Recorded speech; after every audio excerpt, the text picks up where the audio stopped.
Matthew Burchett, and this is Behind the Wings, and this episode is on America's iconic B-52 bomber, baby!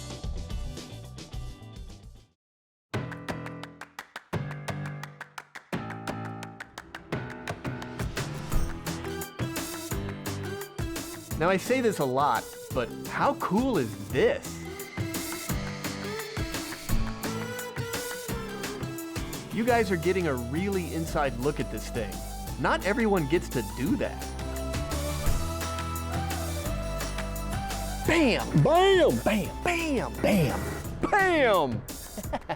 Welcome to Behind the Wings. My name is Matthew Burchett. I'm the curator at Wings Over the Rockies Air and Space Museum in wonderful Denver, Colorado. And get ready to learn about some of the most iconic aircraft ever, learn about some really cool aviation history, and generally come away with just an amazing appreciation for aerospace in general. You're not going to want to miss this.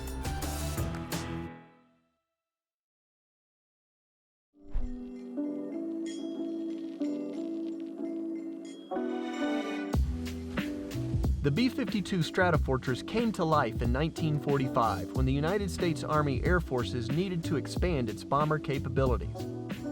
In 1955, the first Stratofortresses were delivered to the 93rd Bomb Wing at Castle Air Force Base in California. As America's big stick of diplomacy, the nuclear-capable B-52 was the nation's main Soviet deterrent during the Cold War. Designed to fly deep into Soviet territory to strike cities and industry with nuclear weapons, B-52s were on constant airborne alert from 1960 to 1968. Luckily, the big bomber never dropped a nuclear weapon in combat, but it certainly saw extensive action during the Vietnam War. With the lessons learned in Vietnam, America began to look for a replacement for the aging B-52.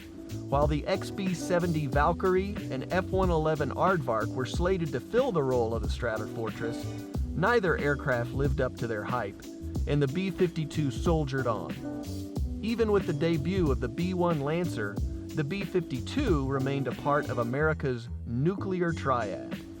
With continuous upgrades, the last B-52s manufactured in 1965 are still serving our country and are planned to serve until at least 2045. All right, that's enough chit-chat. Let's go explore the second oldest B-52 Stratofortress anywhere. Hey, welcome to this episode of Behind the Wings, which we're highlighting the B-52 bomber here at Wings Over the Rockies Air and Space Museum. If you've ever been to our museum, you certainly can't miss this monstrosity out front. But what you may not know are some of the salient features of this aircraft. Take, for example, the wingspan. That's 185 feet wide. Now, for comparison's sake, that's nearly 2 B-17 bombers from World War II. How nuts is that? But even more nuts, the length. She's 159 feet long, which is 9 feet longer than our B-1A Lancer that we have inside. But guess what? Speaking of inside, we got places to go, baby.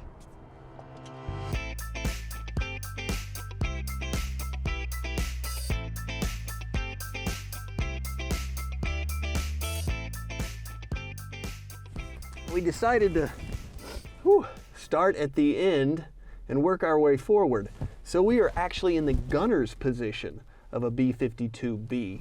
And I will say this, there's a distinct smell about old planes. And I know there's some guys out there that know what I'm talking about. I can't place it, but it's kind of funky.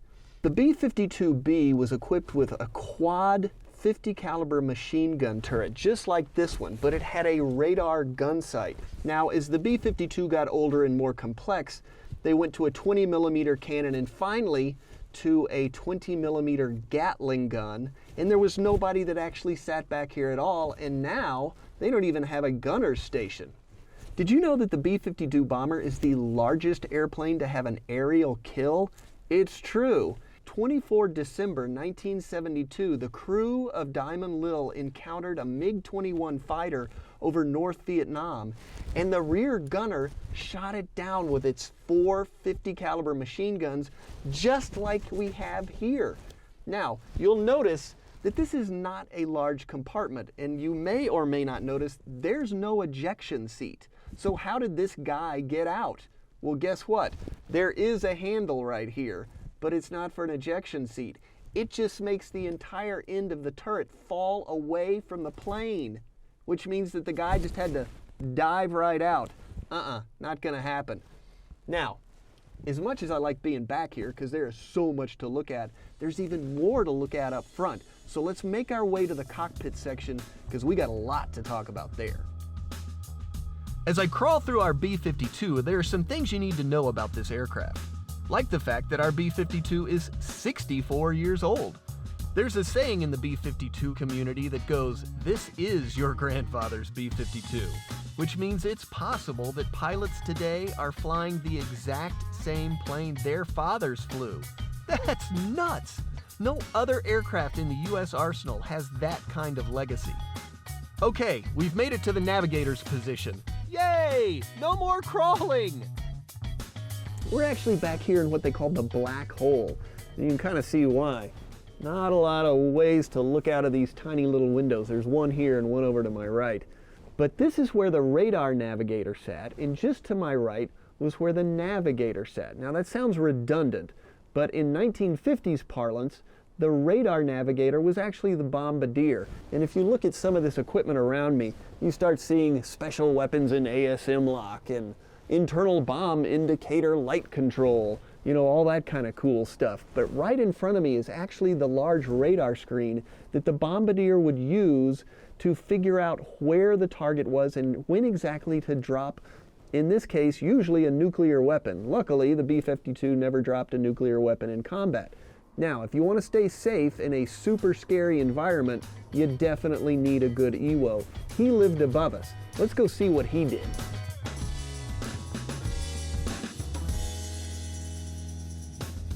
So we're up on the flight deck now. We've gone up a level from where we were before, and we're in the EWO station. And if you remember correctly, EWO stands for Electronic Warfare Officer.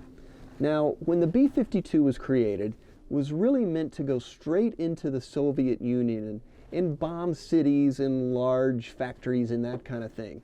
Well, the Soviets knew we were probably going to come, and they had an amazing anti-aircraft system set up with AAA batteries, which is anti-aircraft artillery, and SAMs, and that was the big threat, the surface-to-air missile. They had the SA-2, which was an amazing piece of equipment. It didn't do great for us, but it was great for the Soviets. So the EWO was there to counter that threat. One of the things that he had at his disposal was the ALQ-117, and it was a suite of electronics that could literally prioritize all the threats coming at this plane. In fact, the EWOs like to say that it worked auto-magically, which is kind of cool when you think about it.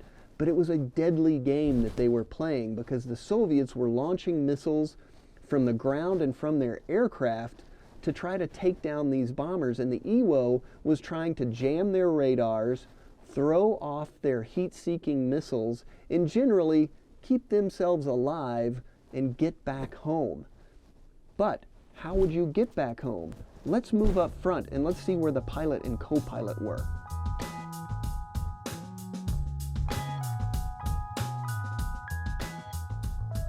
To my left is where the pilot would sit, and I'm sitting where the co-pilot would sit.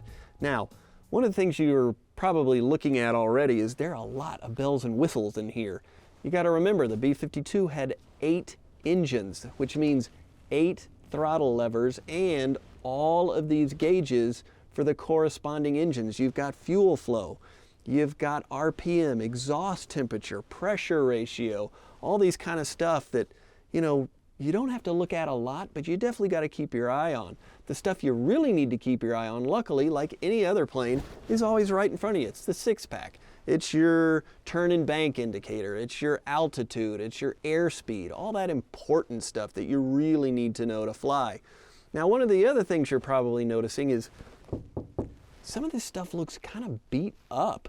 Well, there's a reason for that. In 1998, a gentleman came by before Lowry was really well populated. He climbed up on a ladder and he doused the cockpit section with gasoline and he lit this plane on fire.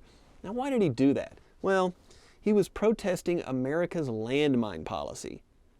Now, what does landmines have to do with B-52s? I got no clue, but in his mind it made perfect sense.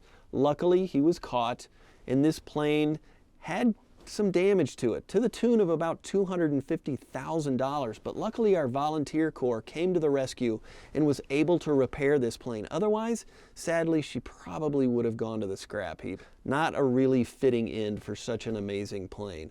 So as I sit here, I'm struck by how much of the original equipment is still in here, all the gauges and dials, and it gets me to thinking, what's the difference between a 64-year-old B-52 and a B-52 that, well, is maybe 60 years old, but is still flying for the Air Force? I know there've got to be changes, you know, technological advances and whatnot, but luckily, there is an Air Force base not too far from here that still flies B-52s. So I'm thinking, why not Minot?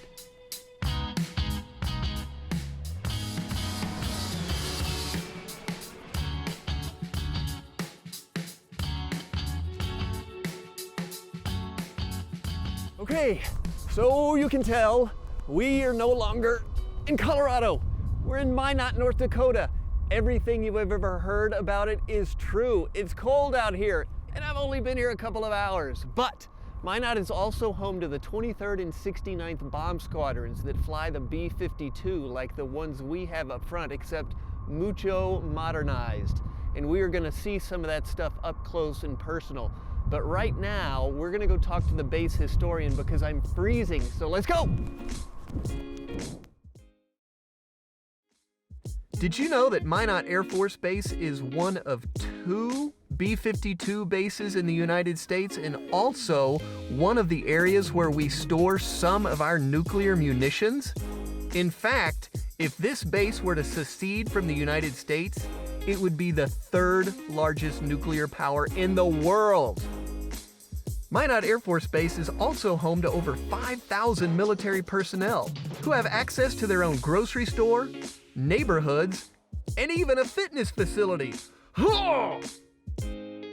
Now it's time to meet up with the historian Rob Michael to understand how B-52s in the 5th Bomb Wing found their home in Minot, North Dakota. So, give me a little bit of background on the 5th Bomb Wing. How did it get here? What did it do before it got here? So the 5th is a really old unit. It started out in 1919 at Luke Field in Hawaii. If you ever look at an overhead image of Battleship Row, right, that's Ford's Island, and right. That was actually Luke Field. So the 5th is kind of famous because they bombed a volcano. They did. Mauna Loa. Give us a brief overview of what the heck that was all about. It's an interesting story, and it's debatable on whether or not it worked. So the volcano was erupting, and the bomb group happened to be there, right, at Luke Field. So a scientist came up with the idea to actually bomb the lava tubes to save the city of Hilo from the volcano. The 23rd and 72nd got in their Keystone bombers, the Keystones, and decided to drop some bombs on the flow. So. That sounds like something right out of an episode of Gilligan's Island. Exactly. That's just kind of goofy. Now that we've got the 5th Bomb Wing established, when did it come to Minot and why Minot? Well, the shortest path to Russia or to the Soviet Union is over the pole. Right. So all these northern tier bases that were being built were kind of usurped by SAC, right, and taken over. Okay. You know, and SAC said, hey, let's put some bombers up there. How does the Air Force come around and just grab the land? Is it literally a land grab and just say, hey, we're the Air Force and we get to do what we do? Or is there a process? So the citizens of Minot heard that the Air Force was shopping North Dakota to put in an Air Force installation. So the residents and the local business owners said, hey, this is going to be a great thing for the city, right? It's going to bring us a lot of money. Those local businesses and the citizens donated $50,000 in the late 50s to buy the land where Minot Air Force Base sits. I just don't see that happening today. I don't either. That's amazing.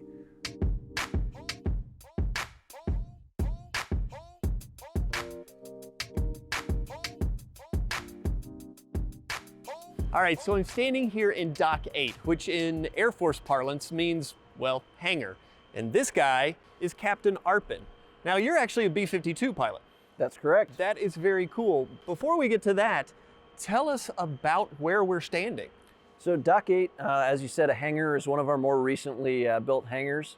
And as you can see behind us, we do have one B-52 currently in the hangar. There's actually room for another B-52 in this hangar so that maintenance operations can continue even when the weather is bad outside. That is nuts. And considering Minot, North Dakota in the winter, you don't really want to be doing that stuff outside. Not at all. So tell me a little bit about yourself. How long have you been flying the B-52? 5 years in the B-52 now, or closer to 6, but 5 years here up in Minot. How do you like it?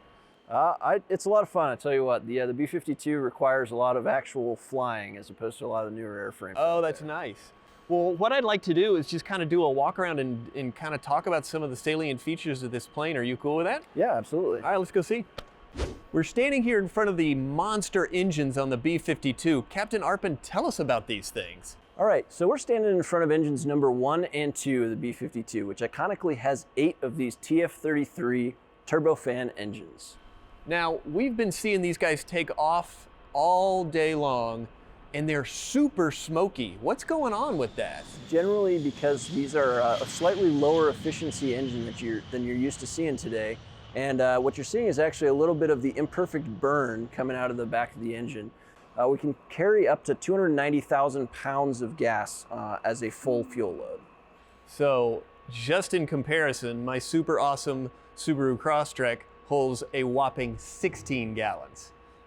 That's a whole lot of Subarus in that plane right there. And you guys refuel in the air all the time. Yeah. No big deal. Very typically on most training sorties and definitely on any sortie that we're taking out any further than outside of the continental US. That's awesome. Well, let's keep walking around because there's way more that we want to talk about. We're in the bomb bay right now. And this looks really super scary. What is this? So what we're looking at here is called the conventional rotary launcher. It's actually one of the newer features that we have, and it allows us to drop JDAM and other precision-guided munitions where we actually have the capability to talk to the weapons from the bomb bay, whereas what we used to do is only release our gravity weapons, so really no inertial guidance, no any kind of guidance out of the bomb bay. So this gives us the capability now to launch smart weapons out of the bomb bay and allows us to really increase the overall amount of smart weapons. So all these plugs literally get plugged into the weapon, and then the weapon and the plane talk to one another. That's correct. So all these, there's a plug at every single one of the 8 stations, which can carry up to a 2,000-pound smart weapon. So each one of these plugs actually allows the weapon to talk to the aircraft and allows us to program into that weapon in flight where we want it to go. Wow. Taking a tour around this aircraft got me to thinking, how much of the aircraft is original? Well, everything you're looking at on the outside is actually from the 1960s. Yeah, the tech on the inside has been replaced, but considering there's no Boeing store you can go to and say, hey, I need a new front landing gear, maintaining this old girl for over 50 years is impressive. Oh, big difference though, the tail. So one of the things I really wanted to point out was this guy, the tail. Ours is a B-52B, which means it's got quad 50s in the back. This has got nothing. What you definitely notice here is absolutely correct. They've removed the gunner position, and it really kind of came about when we realized that there's really not much more a gunner could really do for us in the way of defense with long-range missiles and stuff like that to defend against. Yeah, no a gunner really isn't going to take care of that. I am loving this. I could spend all day checking this out, but I really want to see the inside. Can we go to that? Well, as you can see behind me, Matt, we've got a little bit of active maintenance going on, so we can't check it out right now. But we can come back later, and when we do, I'm going to bring out a full B-52 crew, and they can show you around the crew compartments and talk to you a little bit about what they do in the aircraft. Seriously? Okay. I can probably wait for that. Maybe. Waiting for the B-52 crew to get ready, I headed out to the flight line to watch some B-52s take off. Man, to actually see these guys fly was amazing. Big, yes. A bit smoky? Yeah. But what do you expect from a plane that your grandfather could have flown in? Back inside Dock 8, it was time to meet up with Arpin's crew and get a tour of the inside of the plane. Up first, we join Captain Henry in the cockpit. This really doesn't look that much different than the aircraft that we have at the museum. No, and it wouldn't. She's got some new tricks, but she has not changed a lot as far as just the aesthetics internal to the jet. So we have our ADIs, altimeters, VVI, things you would expect to see in a your normal aircraft. But as far as systems are concerned, some of your systems that keep the jet operating, we have our hydraulics off to the left-hand side there, and then you've got your instrumentation right here for what's going on with the engines. You've got oil pressure up across the eyebrow panel here. We've got electrics off to our right-hand side here as well, so kind of some big picture systems. It does look so similar to what we have, and ours is literally the second oldest. Yep, it really does look the same, but this old girl still has some teeth on her, and she still goes out and does the mission. So yeah, well, like they say, this is your grandfather's B-52. It really is. Well, thank you so much. I think what we're going to do is we're going to climb around and see some of the otother positions. Okay, sounds great, Matt. Have a great time. Okay, Sarah, where are we? Well, Matt, we are in the electronic suite of the B-52. So we also have the retired gunner position sitting next to me. We are upstairs facing backwards behind the pilot and the co-pilot. All right, so what exactly do you do as an EWO? Obviously, with the gray curtain behind me, a lot of my equipment is classified, but what I do, my primary mission is defense of the jet and defense of the crew. If you go around the world, each country has surface-to-air missiles, better known as SAMs. Right. And when they want to take a shot at an aircraft that's thousands of feet in the air, they have to radiate with a radar. Each threat system has an original sound to it, and we study those so that we can identify it as soon as possible on board. So when you say you listen to it, are you getting a tone? Yeah, so we have our headset on, we get audio. A lot of people in our career field will call it the beeps and squeaks. And once I determine what threat or SAM that is, I apply the appropriate jamming package to it. So when they do take a shot, hopefully they miss. So literally through the beeps and squeaks, you can go, okay, that's an SA-21 or whatever. Correct. Wow. So you're pretty good at your job, aren't you? I try to be. There's a lot of studying. Oh, I bet. Yeah. Well, and you've got a lot of people counting on you. Exactly. So this is the only crew compartment that has one individual. So there's a lot of pressure riding on it, but you also get a lot of reward too, because you're the one who's going to bring the crew home. Very cool. Well, thank you for your service. Yeah. Okay, so I'm now in, let's just face it, a black box. Yep, black hole. And I'm with newly minted Captain King Fisher. Yes, sir. Congratulations on the promotion, Captain. Thank you. So tell me what you do down here in this very tiny black compartment. Yeah, so this is the, we call it the offense compartment. It's where the navigators or the weapon systems officers sit. We work together because a lot of times we'll be trying to navigate and employ weapons at the same time. Hence, two people down here because it can get kind of busy. But yeah, it's kind of our primary thing is to navigate and work with the weapons. I noticed that you guys have the same kind of tunnel situation that we have. Do you guys ever go back there, or is it just kind of sealed up since there's no gunner? We go back there. Really? Not on every flight, but yeah, when we need to, when we drop weapons out of the bay, for dropping, like 27 gravity weapons out of the bay, we don't always have a way to verify that all of them released and that we don't have any weapons still back there. Okay. So in that case, what we'll do is we'll descend down and we'll depressurize, and then we'll send one of our crew members, one of our weapons qualified members, back through that door, and we'll go back into the bomb bay, make sure all the weapons are gone. And then we call back here and, thank the Lord we're still alive. No, no, it's not too bad. How's it like flying in this box? I personally love it. It's one of those things you get used to. I mean, there's a lot going on in here, I'm sure. There's a lot going on, and then you don't have windows. We have a FLIR, which works on most jets. So you can kind of get something of a picture outside, but for the most part, when you're banking and turning, and it's dark down here, it's fun. I like it. I enjoy it. I don't want to do anything else. So. Well, excellent. Well, I am going to stay here for the next month or so. I think the camera crew might go out and film other stuff. But there's actually like enough room down here to lay down and sleep. If, oh, seriously? Yeah, oh, I am totally moving in. Yeah, yeah. I'm totally moving in. Yeah, yeah, we I think it'll be just fine. This is an aviation icon. a timeless aircraft that has been literally flying for generations.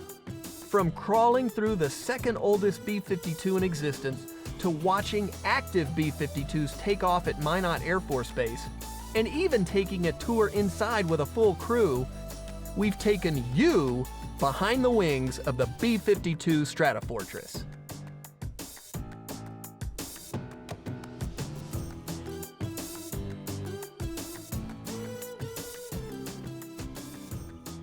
Ninth month,